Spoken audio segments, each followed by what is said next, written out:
The case for pragmatism in an idealist's world.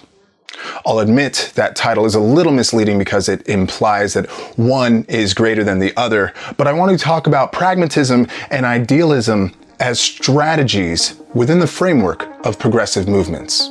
Both approaches have value, and I wonder where you might fall on the spectrum. I'm Jonathan K. Horstman, and this is I Just Thought You Should Know.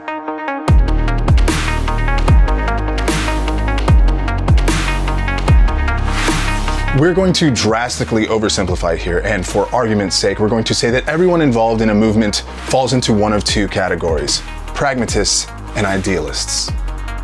Political ideologies are more of a grid, but that's for another video. For today, let's say that in America we have a linear political scale. We've got establishment, center, left, and right. Over on the far right, we have the literal far right and white supremacists. And farther to the left, you have democratic socialists and leftists. By the way, the majority of the American two-party system actually exists in this range, but that's, again, for another video. Today, we are looking right here. And for the sake of conversation, let's ignore the political labels, and to further complicate this visual, let's flip it. I like to think of progressive movements as moving forward, and since English is read left to right, this is what we're going to work with.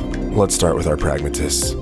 Pragmatists want to see change. They want to see it soon, and they are okay with making compromises in order to see that happen. Pragmatists realize that the abolishment of an oppressive capitalist system will not happen overnight, and are willing to work with and within that system for social change. The big thing here is compromise, but that can be very effective at generating small wins from time to time.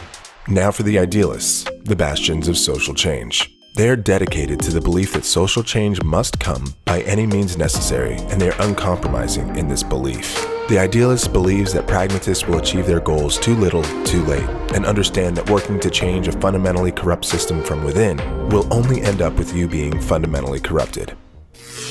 The issue with idealists, and the reason that many people start out as idealists and end up as pragmatists, is because idealists rarely, if ever, see wins in their lifetime. To be an idealist in today's America means that you have to be okay with losing over and over and over again because you know that you are moving the needle forward. To survive as an idealist means you must become callous to losing. I would argue that neither approach is better than the other. They both serve an important role in the fight for social change, and you may find yourself moving along that spectrum depending on the issue. The idealist makes the work of the pragmatist easier by opening up the range of the conversation. By having a revolutionary leftist stance, idealists can offer more context to the pragmatist's centrist goals, making them more palatable to the voting public. Pragmatists help the movement by fighting for those small, attainable goals and offer a great entry point into the fight for social change, acting as a leftist light.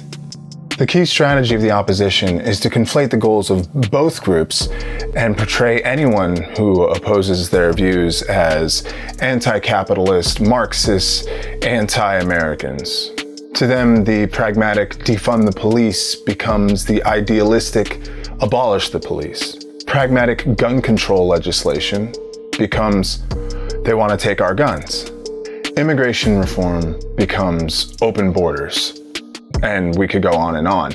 Just look at any Biden-Harris attack ad, and you would think that the opposition lacks even a basic understanding of the political spectrum. But make no mistake, they know exactly what they're doing.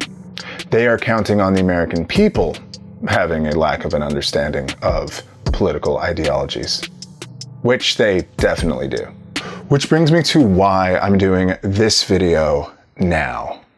I believe that in November, many of us will be making the most important decision of our lives up to this point, with ramifications that reach far past our own individual experiences. For me, I believe allowing this country to continue down the road to totalitarianism is just something I can't abide. That's my truth. It's where I'm at, and I can't really judge anyone else for where they're at with it. Our political system has always been heading down that road, and I'm not naive enough to think that this election will really change much about that. I just don't want to put it on the express lane. My advice for pragmatists is to be careful how much you're willing to compromise and how far you're willing to go, especially against an opposition that is not willing to give up any ground.